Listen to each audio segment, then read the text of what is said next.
ไว้ดีพี่น้องวันนี้กินข้าวเช้าพี่น้องข้าวสวยข้าวลำหน้าพี่น้องหน้าให้หน่อยกำลังข้างหลังกำลังลำเดี่ยวยังไงพี่น้องมาเด้อพี่น้องเด้อเมื่อกี้ข้าวเช้ากันพี่น้องตำบักทั่วครับปิ้งไก่นี่ปิ้งขาไก่พี่น้อง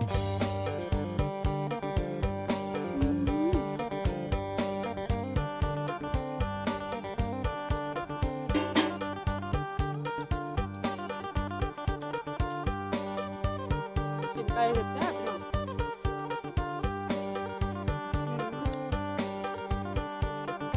ตรงนี้ไม่หน่อยเนาะไปเลี้ยงเองแซ่บแห้งเนาะ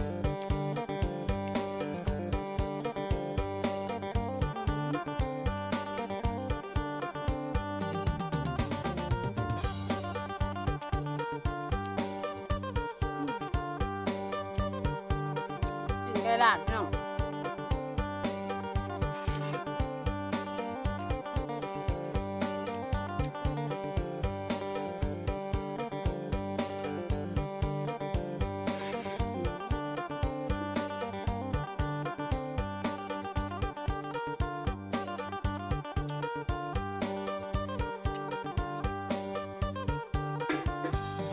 ลาดไอ้หน้าพี่น้อง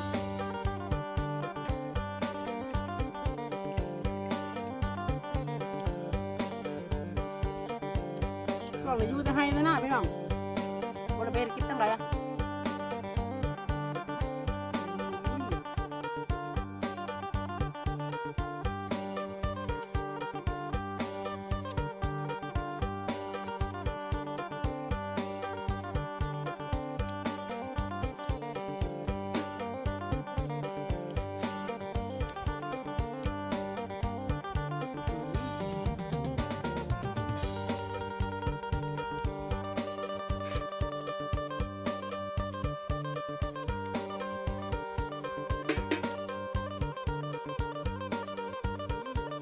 หยาบเลยนะพี่น้องรสเป็นไก่บ้าน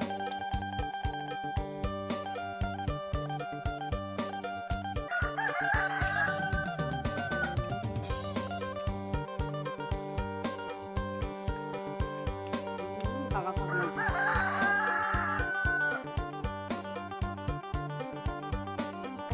ตักแห้งพี่น้อง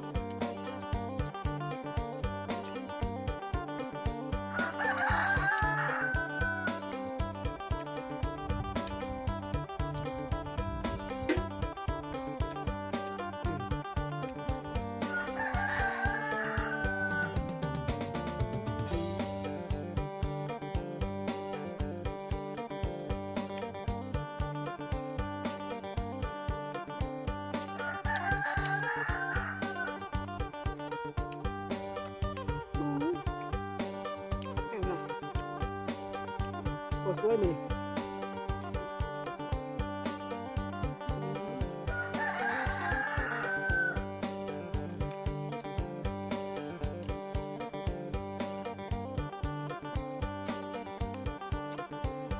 โอ้ยพักยุบพี่น้องใส่มือยุบออก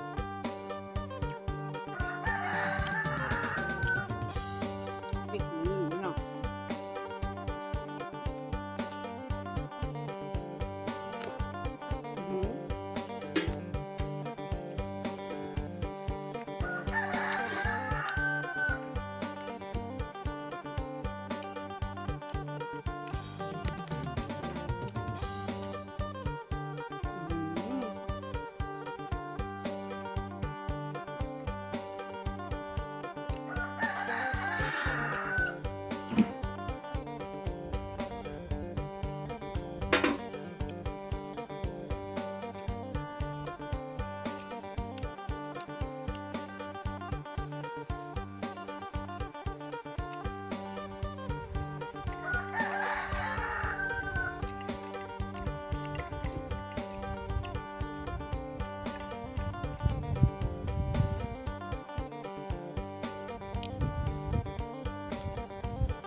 ไปจนห้องถามไม่หรอก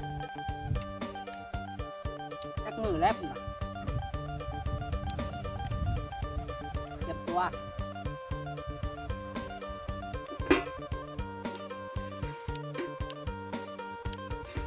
ต้องบอกกันสนั่นพี่น้อง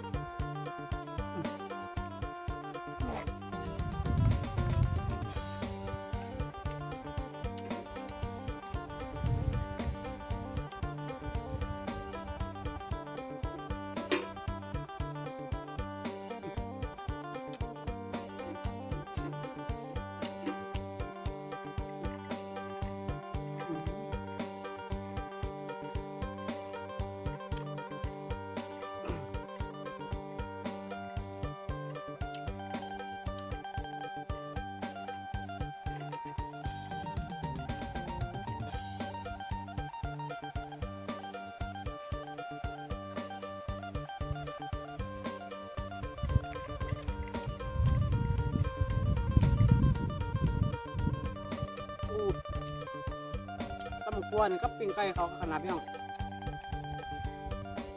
แบบแห้งพี่น้อง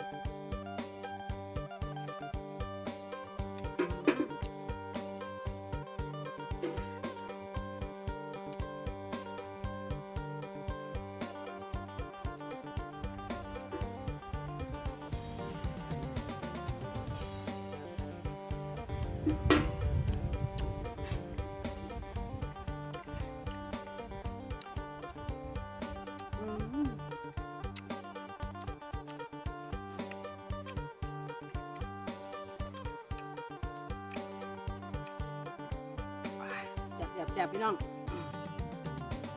คลิปนี้ก็จะเบิดเพียงเท่านี้พี่น้องผู้ใดเห็นคลิปนี้ก็ฝากกดไลค์กดแชร์กดติดตามพี่น้องเด้อตั้งแฟนเพจได้ YouTube พี่น้องสำหรับคลิปนี้บ๊ายบายพี่น้อง